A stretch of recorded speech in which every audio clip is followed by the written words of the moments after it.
জাতীয় নির্বাচনের দুদিন পর 15 ফেব্রুয়ারি রাজধানীর বাংলা মোটর মোড়ে একটি দৃশ্য সামাজিক ও রাজনৈতিক মহলে প্রশ্ন উত্থাপন করেছে। একজন ব্যক্তি ফুট ওভারব্রিজের পশ্চিম প্রান্তে 20-30 জনের ধাওয়ার শিকার হন।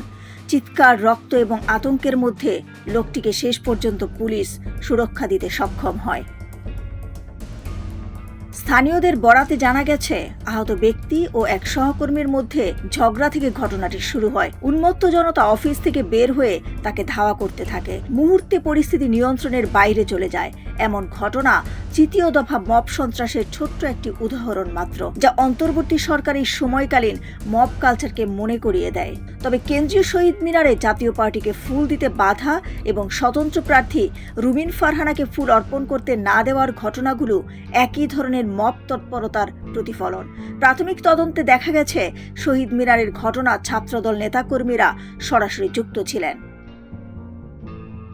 প্রথমে বিএনপি নেতা সালাউদ্দিন মব নিয়ন্ত্রণ ও শৃঙ্খলা বিষয়ে মন্তব্য করেছেন। পরে মহাসচিব মির্জা ফখরুলও মব নিয়ন্ত্রণের প্রয়োজনীয়তার উপর জোর দেন। তারা সতর্ক করেছেন, দলীয় শৃঙ্খলা বজায় রাখা অপরিহার্য এবং ভবিষ্যতে এ ধরনের পরিস্থিতি এড়াতে পদক্ষেপ নেওয়া হবে। বিশ্লেষকদের মতে, শহীদ মিনার বা ফুট ওভারব্রিজের মতো গুরুত্বপূর্ণ স্থানে ঘটে যাওয়া এই ধরনের ঘটনা শুধু আইনশৃঙ্খলার বিষয় নয়, বরং এটি জনমতের উপরও রাজনৈতিক বার্তা প্রেরণ করে। নির্বাচন পরবর্তী সময়ে তৃণমূল কর্মীদের নিয়ন্ত্রণ এবং নেতৃত্বের তৎপরতা এ ধরনের ঘটনার প্রভাব নির্ধারণে মূল ভূমিকা রাখে।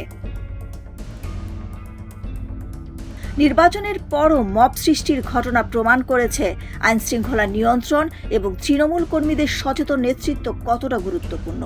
শীর্ষ পর্যায় থেকে সঠিক নির্দেশনা এবং সক্রিয় পদক্ষেপ না থাকলে রাজনৈতিক উত্তেজনা ও সহিংসতা দ্রুত ছড়িয়ে পড়ার আশঙ্কা দেখা দেয়, এমন মত প্রকাশ করেছেন সচেতন মহল। ডেস্ক রিপোর্ট, সোনালী নিউজ।